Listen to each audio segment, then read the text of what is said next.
Magandang araw mga idol. Meron tayong bagnet dito. Walaan nyo anong gagawin natin dito. Maggawa tayo ng sisig. Hiniwa-hiwa ko lang yan, tapos piprituin natin. Sarap yan mga idol.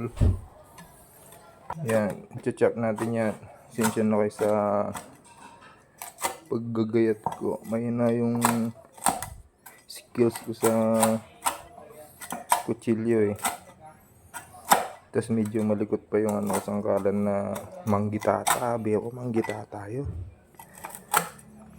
Ngayon, tintang kalamansi, sibuyas, sili. Gayatin din natin yung dyan mga idol. Sibuyas. Tapos lalagyan natin ng sili at kalamansi. Perfect na yan mga idol. Napakasarap niyan. Lagyan natin ng paminta, asin, betchin. Tapos kunting mayo dahil wala tayong Reno. Mayonnaise na lang inilagay natin. Tapos napakasulit niya mga idol. Titikman muna natin bago tayo kumain ng kanin. Sabi ako, pati nasinaning siping yung balika niyan, may dami na. Oh, kanyaman, sabi ako. Pati yung kanin ng kapitbahay, madadamay. Oh. Ang ganda ng plating, oh, pustik. Ay, apakasarap niyan, idol. Tansya-tansya lang yung natin dyan, yung timpla. Walang sukat-sukat. Meron pa tayo dun, oh. Napakasarap niyan. Sisig bagnet. Solid. Sarap niya manabe. Ako dyan sa bakan ng ke.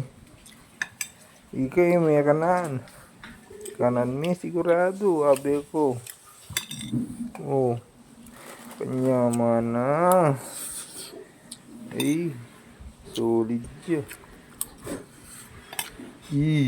Nyaman. Quality. Sarap. Quality.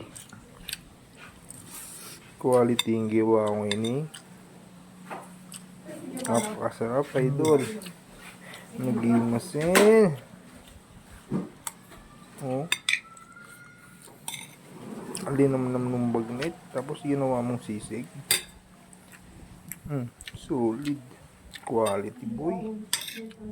Napakasarap po.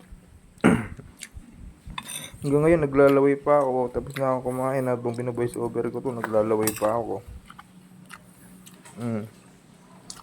Sabi ko, gisa na niya yata. Oh. Yan kapilaan eh. Sige, gisa na may. Yan katutok na. Ang gatatin. Oh.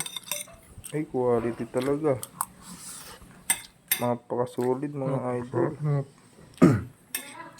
Idol. Ngayon ko ang sinasabi ko dyan. Basta quality yan. Subukan yung mga idol. Sisig Kapampangan. Napakasolid. Ito pa. Singot yan idol. Pati plato, ubos dyan. Sili pa. Pampagana. Natignan ng gatatin. Sabi ako. May bugning ka na ng pinggan. Oh, hey. Yung may kanan. Solid. Kanang ken, diyang iya sa ba. Nyaman asoy.